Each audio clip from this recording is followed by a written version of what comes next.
ازيكم يا اصحابي، عاملين ايه؟ النهارده رجعت فيديو جديد. النهارده الفيديو هيكون عن ان انا هقرا معاكم سوره الحجرات من ايه 1 لغايه ايه 15. ويا رب صوتي يعجبكم. طبعا قبل ما نبدا الفيديو ما تنسوش تعملوا اللايك والشير والسبسكرايب وتضغطوا على علامه الجرس عشان يوصلكم كل الفيديوهات، وكمان تشتركوا بالقناه.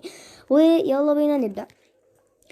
بسم الله الرحمن الرحيم. يا أيها الذين آمنوا لا تقدموا بين يدي الله ورسوله واتقوا الله إن الله سميع عليم. يا أيها الذين آمنوا لا ترفعوا أصواتكم فوق صوت النبي ولا تجهروا له بالقول كجهر بعضكم لبعض أن تحبط أعمالكم وأنتم لا تشعرون.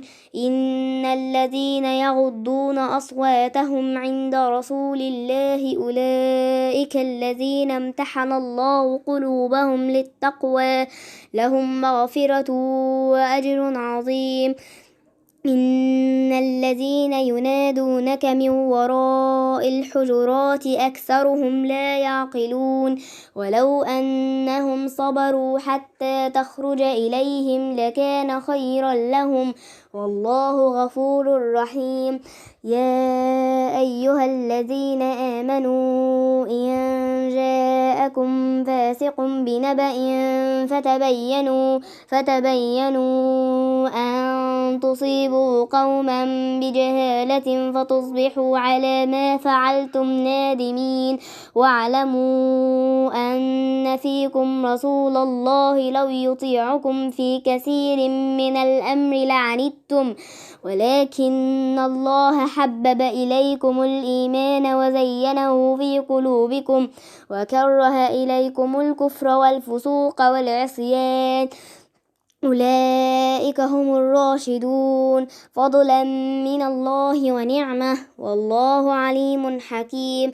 وإن طائفتان من المؤمنين اقتتلوا فأصلحوا بينهما فإن بغت إحداهما على الأخرى فقاتلوا التي تبغي حتى تفيء إلى أمر الله فإن فاءت فأصلحوا بينهما بالعدل وأقسطوا إن الله يحب المقسطين.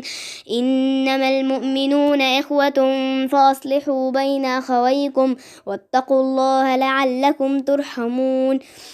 يا أيها الذين آمنوا لا يسخر قوم من قوم عسى أن يكونوا خيرا منهم ولا نساء من نساء عسى أن يكن خيرا منهن ولا تلمزوا أنفسكم ولا تنابزوا بالألقاب بئس الاسم الفسوق بعد الإيمان ومن لم يتب فأولئك هم الظالمون.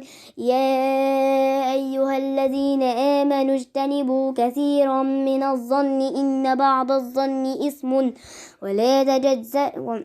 ولا تجسسوا ولا يغتب بعضكم بعضا أيحب أحدكم أن يأكل لحم أخيه ميتا فكرهتموه واتقوا الله إن الله تواب رحيم. يا أيها الناس إنا خلقناكم من ذكر وأنثى وجعلناكم شعوبا وقبائل لتعارفوا إن أكرمكم عند الله أتقاكم إن الله عليم خبير. قالت الأعراب آمنا قل لم تؤمنوا ولكن قولوا أسلمنا ولما يدخل الإيمان في قلوبكم وإن تطيعوا الله ورسوله لا يلتكم من أعمالكم شيئا إن الله غفور رحيم. إنما المؤمنون الذين آمنوا بالله ورسوله ثم لم يرتابوا وجاهدوا بأموالهم وأنفسهم في سبيل الله أولئك هم الصادقون. صدق الله العظيم. وبس يا اصحابي، ده كان الفيديو بتاع النهارده، ولو عجبكم ما تنسوش تعملوا اللايك والشير والسبسكرايب وتضغطوا على علامه الجرس علشان يوصلكم كل جديد. وكمان انا في فيديو قبل كده عملته كان عن سوره قاف، هسيب لكم اللينك بتاعه في صندوق الوصف. وباي، اشوفكم في فيديو جديد.